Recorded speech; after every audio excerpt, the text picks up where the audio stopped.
आज सागर जनसुनवाई में एक गजब का नजारा देखने को मिला। कई बार आवेदन देने के बाद भी प्रशासन सख्त नजर नहीं आया, तो फिर आज एक नहीं, दो नहीं, 100वां आवेदन जनसुनवाई में लेकर पहुंचा आवेदक और बोला, खेल की भाषा में 2 शतक लगा लिया, अब तो सुन लो साहब। जी हां, हम बात कर रहे हैं गोचर भूमि को लेकर। सागर जिले के खिमलासा से हरिकिशन अपने सभी गौ भक्तों के साथ सागर कलेक्टर जनसुनवाई में पहुंच रहे हैं, लेकिन आज तक पहुंचते पहुंचते 100वें आवेदन दे चुके हैं। लेकिन गोचर भूमि को सीमांकन कर अवैध कब्जा हटाने में प्रशासन नाकाम नजर आ रही है।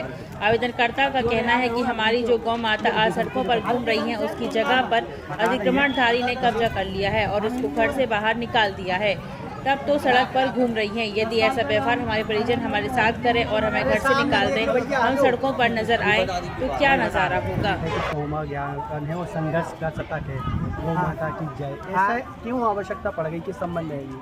आवश्यकता इसलिए पड़ी है कि निकम्मागिरी की हद हो गई है। काम करो, हम लोग सपोर्ट करेंगे, आप जहाँ बोलोगे वहाँ खड़े होंगे, लेकिन अगर काम करने ही नहीं चाहते तो भाई अब हम लोग 100 बार आ गए। मतलब सागर जिले के विराट कोहली बना दिया इनने, तो शतक मार दी हम लोगों ने, ज्ञापन की दे दे के थक गए।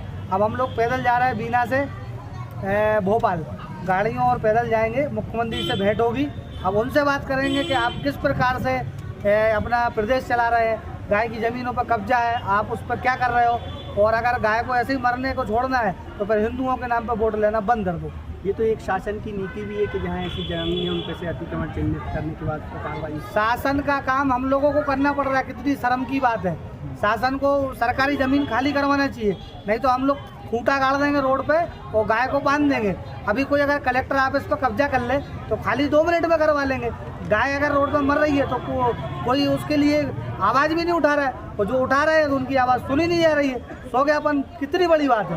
और भी संगठन गौ माता के नाम पर काम कर रहे हैं, लेकिन उनकी तरफ से इस तरीके की पहल क्यों नहीं है? हम नहीं जानते कि भाई कि राजनीति दबाव में रहते हैं कि कई संगठन ऐसे भी हैं कि चंदा ले रहे हैं गाय के नाम पे। हम तो ये बोल रहे हैं, अगर वास्तविकता में आप गाय के लिए कुछ, अगर हिंदू समाज के लिए संगठन बने, मजबूती से काम करना चाहते हो तो आओ रोड पे, हम तुम्हारे साथ में और तुम हमारे साथ में रहो।